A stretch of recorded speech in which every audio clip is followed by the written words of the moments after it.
Vous pouvez très facilement adapter votre équipe de recruteurs par rapport à votre croissance, en la complétant par quelques experts temporaires pour délivrer votre plan de recrutement. Ce sont les fameux RPO.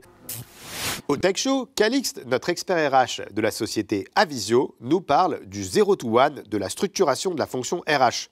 Son évolution est primordiale au bon fonctionnement des entreprises. C'est parti pour la chronique RH de la société Avisio.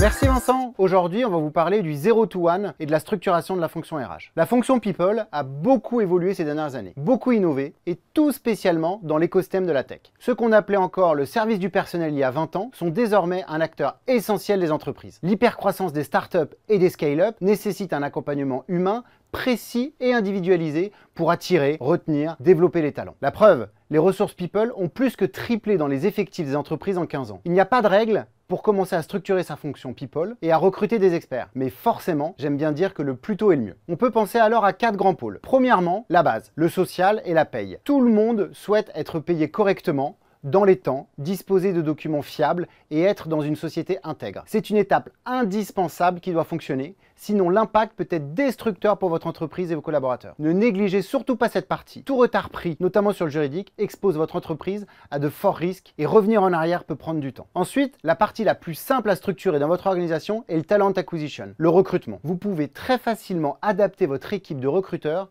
par rapport à votre croissance, en la complétant par quelques experts temporaires pour délivrer votre plan de recrutement. Ce sont les fameux RPO. Sachez qu'un talent acquisition spécialiste recrute de 25 à 40 personnes par an selon la difficulté des profils. Un peu plus bien sûr si vous travaillez régulièrement avec des cabinets et si votre marque employeur est bien établie. Et au-delà du recrutement, les ressources assurent tout un travail autour de la création de la fiche de poste, de mise en place de process de recrutement par exemple. Elles sont aussi en charge de la communication à l'extérieur. Ce sont vos ambassadeurs. Ils portent votre image et définissent l'employee value proposition, c'est-à-dire la valeur que vous offrez à vos salariés en échange de leur travail. Plus vous aurez une proposition de valeur forte et crédible, plus il vous sera facile d'attirer les talents. Le troisième pôle, c'est l'employé de journée, c'est-à-dire l'accompagnement de la vie du collaborateur, son expérience tout au long de son passage dans votre structure. C'est une des étapes les plus complexes. Les personnes en charge de ce sujet vont déployer et porter en interne le cœur de votre activité, votre culture, vos valeurs et votre mission. Plus votre entreprise grandit, plus il vous faudra recruter des talents sur ces missions. Que vous les appeliez People Experience ou Business Partner, il faut compter une personne pour 100 collaborateurs. L'impact de ces profils est immédiat et évident. Ils vont améliorer la rétention de vos collaborateurs, leur performance, affiner la communication, accompagner les managers et définir vos process internes, notamment en matière de rémunération, d'évolution ou encore de performance. Enfin, la dernière partie est un rôle trop souvent mis de côté qui prend tout son sens, spécialement dans les entreprises naissantes et en croissance, la stratégie People. Il s'agit d'accompagner le business et de définir cette stratégie People. Un leader RH est naturellement très connecté à l'activité première de l'entreprise, créer de la valeur. Il doit définir la politique People et la décliner en roadmap en fonction de votre trésor, les ressources qui composent votre entreprise. Vous pourrez également avoir des pôles d'expertise sur différents sujets comme la rémunération, la formation, l'onboarding ou le juridique. Selon vos problématiques et aussi votre ambition, ces expertises sont assurées soit par d'autres collaborateurs RH, soit par des personnes dédiées. Tous ces rôles sont indispensables. Ne cherchez pas un mouton à 5 pattes, il n'existe pas. Merci Vincent, j'espère que tout a été clair et à très vite dans le Tech Show.